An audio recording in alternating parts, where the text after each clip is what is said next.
मुन्ना, तुम्हारा ध्यान किधर है? कॉन्सेप्ट इधर है। देखो, आज हम लोग सीखेंगे कैसे जोड़ना है प्रतिरोधों को समानांतर क्रम में, यानी पैरेलल कॉम्बिनेशन में, और उसका टोटल रेजिस्टेंस यानी कुल प्रतिरोध कितना आएगा। आओ देखते हैं। चलो, छपाक से देखो। चले भैया, तो आइए ध्यान से देखते हैं कैसे जोड़ना है पैरेलल सीरीज में, पैरेलल कॉम्बिनेशन में किसी रजिस्टर को। तो मैंने आपको बताया था पिछले वाले शॉर्ट में कि पैरेलल ऐसा जुड़ता है, ठीक है, इस तरह से, जिसमें रेजिस्टेंस क्या होते हैं भैया, ऐसे दर दर दर दर दर लाइन बाय लाइन जुड़ते हैं, तो ये पैरेलल कॉम्बिनेशन होता है, या फिर समानांतर क्रम बोलते हैं इसको। जिसमें से इसका रेजिस्टेंस मान लेते हैं R1 है, इसका रेजिस्टेंस मान लेते हैं R2 है, प्रतिरोध बोलते हैं इसको हिंदी में।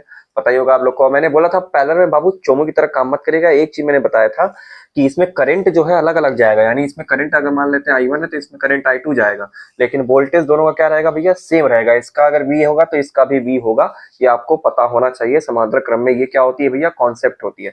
अच्छा, अब इसका हमको टोटल प्रतिरोध निकालना है, तो हमको क्या पता है भैया, हम ओम का नियम लगाएंगे, V इक्वल टू IR से इसका निकालेंगे। ठीक है, चलिए ओम का नियम से। तो हमको जैसा कि पता है कि करंट I1 और I2 जा रहा है, तो अगर मैं I1 और प्लस I2 को जोड़ दूं तो क्या वो मेरे टोटल करंट I के बराबर आ जाएगा? तो आप कहेंगे हाँ सर जी बिल्कुल आ जाएगा।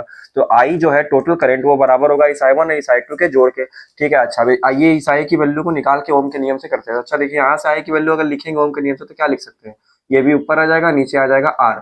तो इस वैल्यू को यहाँ रख सकते हैं, तो इस I की वैल्यू को उठा के यहाँ रख सकते हैं।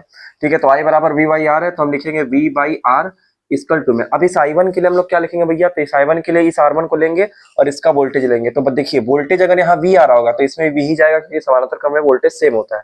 तो इसका अगर I मैं लिखूंगा तो I कैसे लिखूंगा, इसका वोल्टेज अपॉन में इसका रेजिस्टेंस कितना है भैया, R1।